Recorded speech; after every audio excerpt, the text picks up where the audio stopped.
Well, hello there. Welcome. We are so excited to do this video looking at aromatherapy around pets. We have a new puppy. Karen does. We have a new puppy, and the things that I've been doing, it just made me think, you know what? Let's just go on and show our people what we do with when we have a new pet around. So Yes. This is a very specific short webinar. There was a PDF that you could download that had different recipes, 3 different recipes on it, and we're going to go over those recipes together as well and give you some tips and tricks as to how to work with your animal.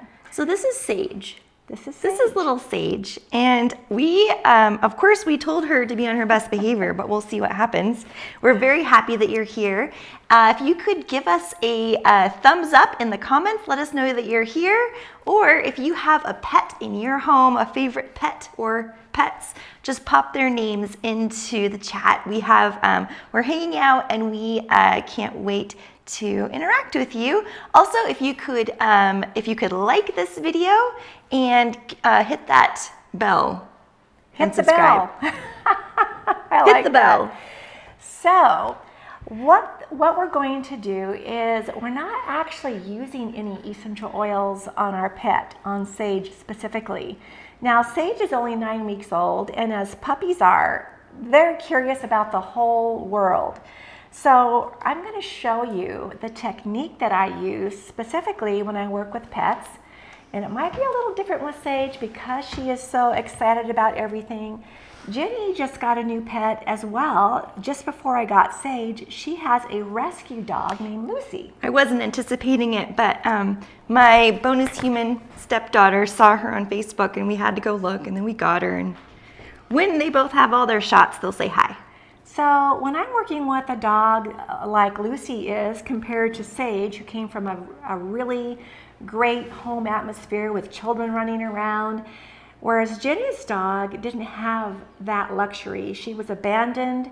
Jenny got her, and she's been working with her. I would probably use different oils for her than I'm going to be using for Sage. So, shall we get started? Yes, when you came by to meet Lucy Lou the first time, you had Rose on you, and she just snuggled in. Yes, and that is one of our recipes, is the Rose Auto or Rose Absolute. Now, when working with pets, there's some things that we do and we don't do that we're going to get into a little bit as we go through. So animals, of course, and essential oils, just like with humans, they work really well together. But there is some safety issues that we need to be aware of. And I know there's a lot out there on the internet that I'm not particularly fond of or agree with. Can we get her little frog? Her little frog. She has she has the sharpest little teeth, or any little towel. Hey, little one, there's a bone in her bed there. Perfect. So I did have her on the floor until her debut was going to happen, but she loves the cords. She's Thank a you. puppy. So Jenny will have her. Look There's a bone at in there. this. Look what you got. You got a bone and a towel that matches your collar. That's adorable. Okay. So the most important thing I can tell you is to trust your pet's instincts. So instincts, whether you're working with a wild animal or whether you're working with a domesticated pet like our puppy, you use the same techniques and you trust their instincts. Now, I've got the essential oils pretty close to her right now, but I would not let her have access to any of these oils or any of these bottles. And we're going to demonstrate this in just a moment. So, number 1, trust their instincts. This means that I would never put an essential oil, no matter how much I thought it would benefit her, I would never put it on her food. And I would never put an essential oil on a blanket, for instance, like this, and then put her in a kennel and close the door so that she could never get away from it. There are essential oils that we are told never use these with your pets, never use them with a cat or with a dog. And actually, just put all of that out the door. Don't even think of any of that and use the techniques that we're going to show you today. Are we ready? Actually, before we start, let's go over our recipes. Have you downloaded your PDF? Okay, there's 3 recipes on here. One's called Heal the Heart.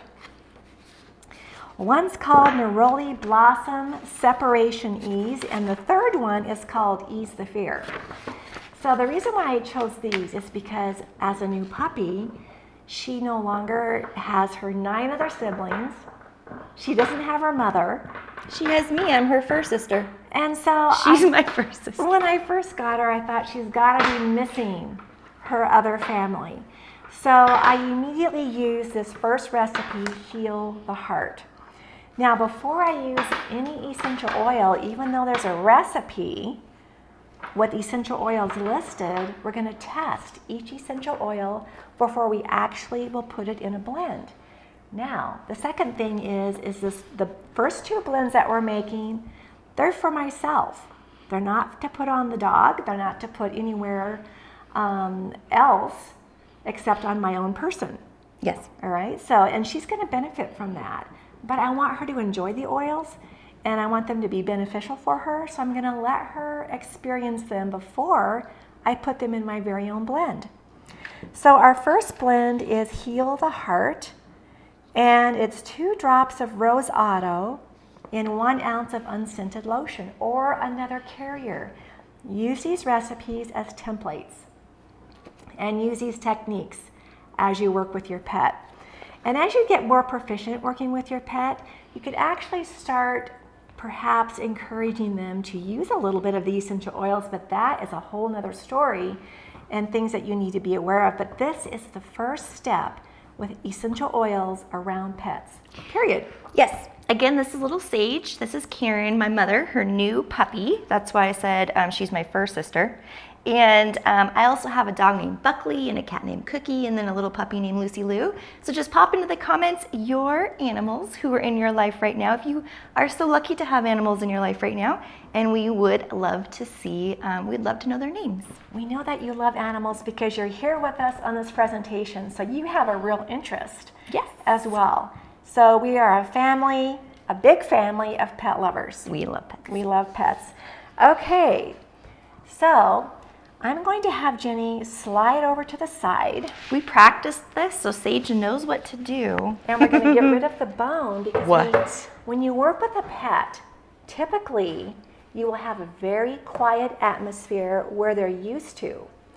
So now I'm going to work a little fast so she doesn't get distracted. But a bone would distract her from paying attention to the aromas. Now, dogs in particular and cats have, well, all animals have really strong olfactory systems. They can smell anywhere from 100 to 10,000 times as much as we can, so it doesn't take much. Now I'm going to start off with the Rose Otto, and if she was clear across the room, she could smell this as I take this off. Now when I take the lid off, let's focus on Sage. Let's look at her reactions. With very little distractions, we'll be really quiet for a moment.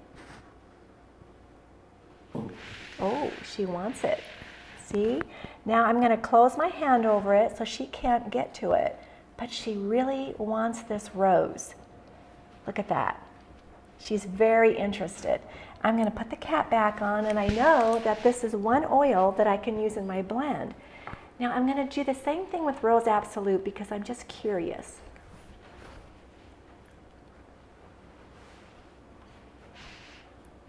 She licked. She had a little lick. She's very interested, so I could use Rose Otto or Rose Absolute in this blend.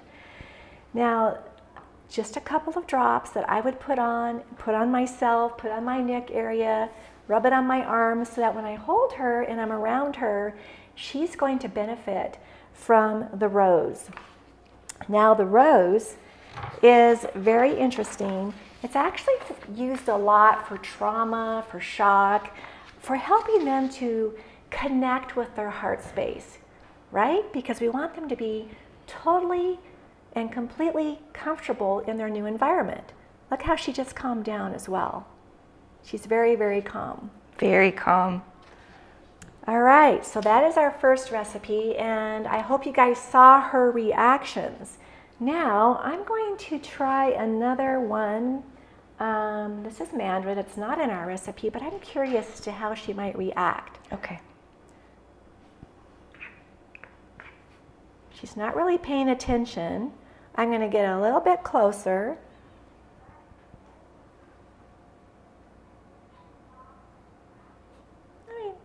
She's okay with it. She did a little lick. She's not too interested like she was the rose. So maybe this is one that I won't put in. Now these are for emotional issues that we're talking about. When we get into physical issues, there's a whole nother set of oils that we would use. Can I have a blend for baby jaws? A blend for baby jaws. That's hilarious. Yes. Your baby jaws. So that is our first recipe in your PDF, Heal the Heart. If your puppy or your dog or your pet or your grown-up dog, your elderly dog, maybe a dog that you adopted or, as Jenny did, found, needed a home, if they don't want this oil, then just put it aside. Don't use the oil. If they don't indicate yes, then just don't use it, because it can cause more harm than good, and we want to cause good, right? We want to cause good. Help the situation, not hinder the situation.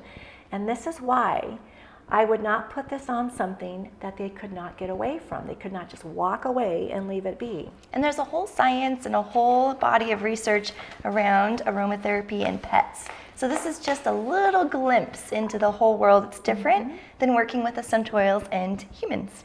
Now there's a blog that we have that you can read about this as well, but sometimes it just helps to see a demonstration as to how it's actually done. So whether I'm putting these on myself, whether I plan to use them on her, it's the same. I use the very same first steps. Trust her intuition. Yes. Now, our second recipe on your PDF is called Neroli Blossom Separation Ease. Now, I have the recipe as frankincense, neroli, and vetiver. Now, these are also very good for separation issues, to help them feel more comfortable with their new owners. And let's pull those three oils. We've got frankincense, Okay. and neroli, and vetiver. Here we go. So I'm going to start with one, and even though the recipe has 3 of these on here, and she doesn't like one of them, I won't put it in. All right, so let's take out our frankincense.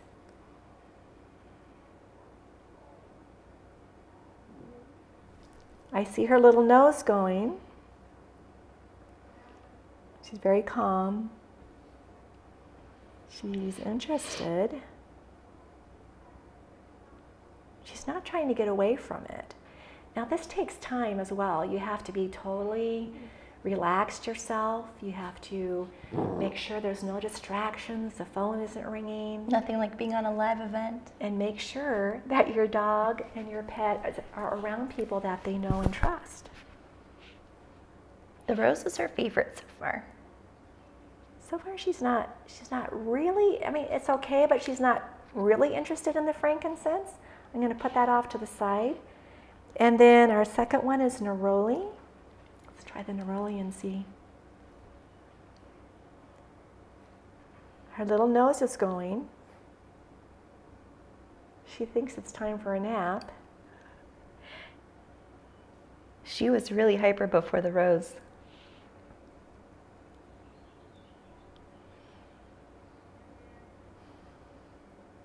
She's okay with it. She's not here nor there.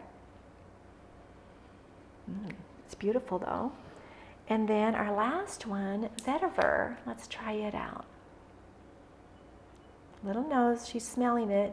She's like, no, no thank you. This is not one I'm really interested in. So I cap it right away. I don't just leave it open for her. I just cap it right away. So far, our roses are the ones that she is needing.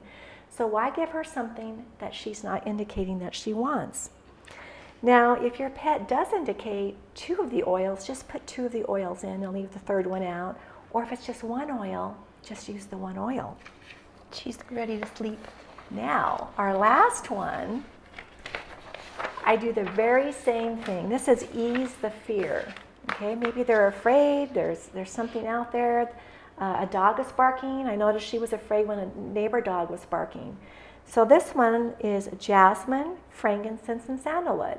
Well, I already see that frankincense, she's not really that thrilled about it, but let's see what she does with jasmine. And if you're enjoying this video, if you could give it a like and then subscribe to our channel, that way more people are able to find us as we talk about aromatherapy around pets. She's interested, but not overly interested, okay? So We're not going to work with jasmine. And when we were doing our dress rehearsal for this, she wasn't really interested in jasmine either. That's true. So there you go. And our last one is sandalwood. I actually started clear out here and see what their reaction is. And it's neither here nor there. Now, I wish I could find one that she's just absolutely does not want. It's all about getting to know your pet too, right? She's like, I'm asleep. I'm asleep. I'm asleep. The rose did it. But you get the gist of how to do this. If you're all by yourself, just sit on the floor where your pet is comfortable in a small area. Choose the oils that you feel he or she might want to be working with, and start into the same techniques that we just showed you with doing these. She's asleep. And so she's cute. asleep. She's asleep. So we definitely saw that the rose is something that she was very interested in. So I'm just going to use the rose, and I'll use it on myself. Now that last recipe that we did was meant to be put on a small rag just around so that they could go over to it and sniff it if they want that support. So once we figure out which oils are the best for that situation, and every oil has a different reason why we're using it. And it can be more pronounced on older animals. When we were working with George the horse, it was definitely very clear what George the horse wanted and didn't want. We're still getting to know Little Sage. It might be aggression that you're working with, a dog who's very aggressive towards another person or a dog. Specific oils that we work with that will help get rid of that aggression, and we've seen it work so fast and so instantaneously. So I'm going to look over and see if there's a few. There's so many wonderful people are putting in their different animal names, or they're letting us know who their pets are. Again, we love pets here at Aromahead, and there's so much misinformation out there about how to use essential oils around your pets. So we have different resources available for you. We have a blog over on our blog space, aromahead.com/blog. And right below this YouTube video, there's 3 links that you can click on.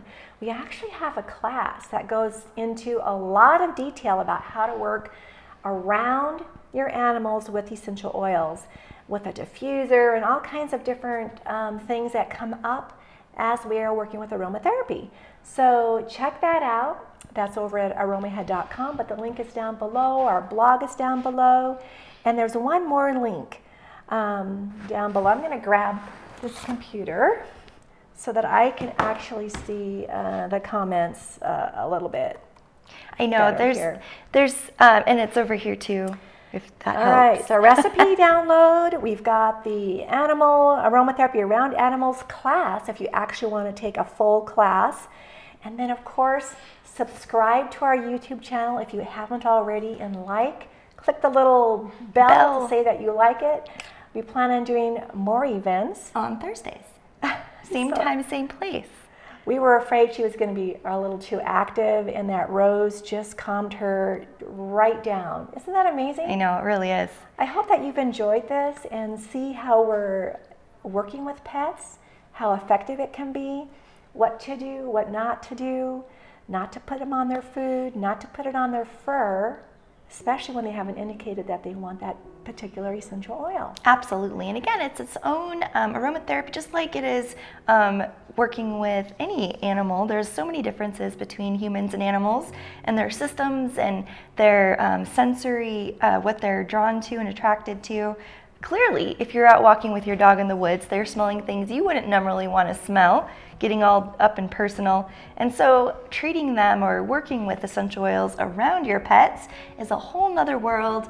And we wanted to give you some resources from our Aromahead community on how to help your pets stay safe with essential oils. Well, there was one comment here that Cheryl has a farm full of animals. This technique you can use with any animal on your farm. Cats, dogs, sheep, cows, horses. I've worked a lot with horses and the essential oils, and it's totally remarkable. Just remember, hold your bottle so that your dog or your pet cannot get a hold of it, and you don't need to hold it I mean, they can still smell this without coming in contact with the oil.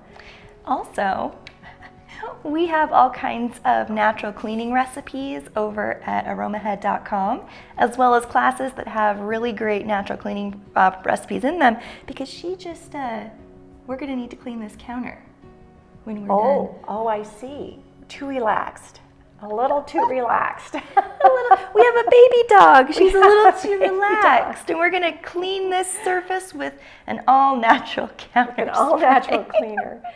Well, guys, I have appreciated you being here because I have such a love, and I know Jenny does too, and you do too, for our animals, for our pets, that we want to do the very best that we can for them and use very safe techniques with our essential oils. Yes, and if you could do us a favor and like this video, make sure to subscribe to our YouTube channel and hit that bell.